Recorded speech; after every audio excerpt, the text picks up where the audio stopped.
Yeah, I may or may not have skipped like 18 days of this challenge, but it's been forever since I posted one of these, so I may as well fuck around with the order a bit. I promise I will go back and do the 18 days I missed eventually.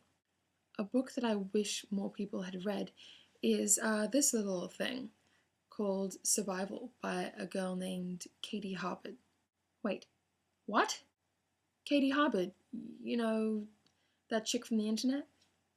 Oh, that Katie Harbord. You mean the girl with the insane characterization skills and a scarf collection that actually defies logic? Yes, that Katie Harbord.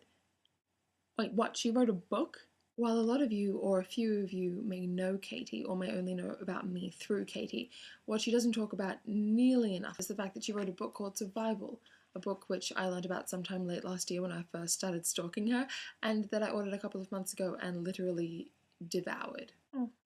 It's a post-apocalyptic survival novel, so of course I'm going to be a fan, but it's easy to write about the end of the world. What's not easy is writing about people properly.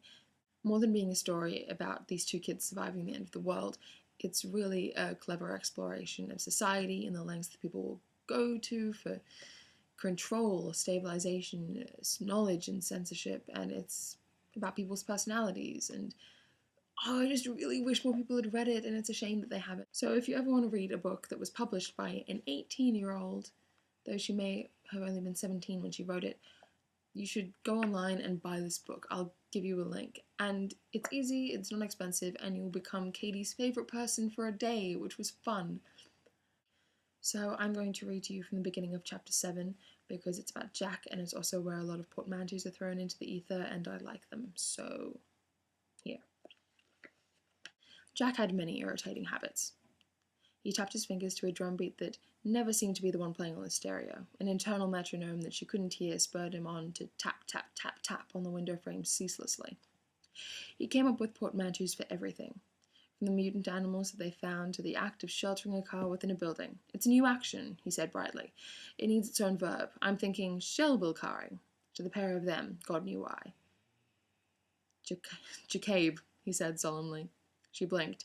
It had absolutely no connection to her real name. For some reason, he had decided that her most used nickname would sound better. He whistled loudly and off-key. He talked incessantly. He seemed to have an aversion to both deodorant and to changing his clothes, which made the close space of the car intolerable on occasion. Worst of all, though, was his habit of reading out random passages from whatever he was reading, without any warning. He picked up a new book wherever he could, reading literally anything he could get his hands on, from The Art of War to the New Spanish Dictionary. His favorite book, though, the one he came back to over and over again, was a bright blue volume the thickness of a telephone book, with trivia emblazoned in obnoxious red letters on the front cover. Hey, did you know that Madonna used to be a coat check girl? Hey, did you know that the screwdriver was invented before the screw?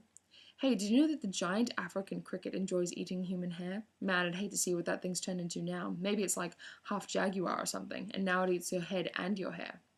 Hey, do you know that in the 1800s they thought gin could cure stomach aches? Gin would certainly cure her ache, although it wasn't in her stomach, she thought, glaring at Jack as he leafed through the book in search of choice tidbits. Hey, did you know that the blue whale has testicles the size of a family car? He had been regaling her with fun facts for the last 3 hours, and she was about ready to throw that book out the window. Hey, did you know that fetuses can hiccup? Hey, did you know that if you keep saying, hey, did you know, I'm going to set your stupid book on fire? She asked cheerfully. He shut up. She smiled happily. The silence lasted almost 20 minutes. Hey, did you know? Outside, her face was stony. Inside, she whimpered. My dog's snoring. I'm sorry.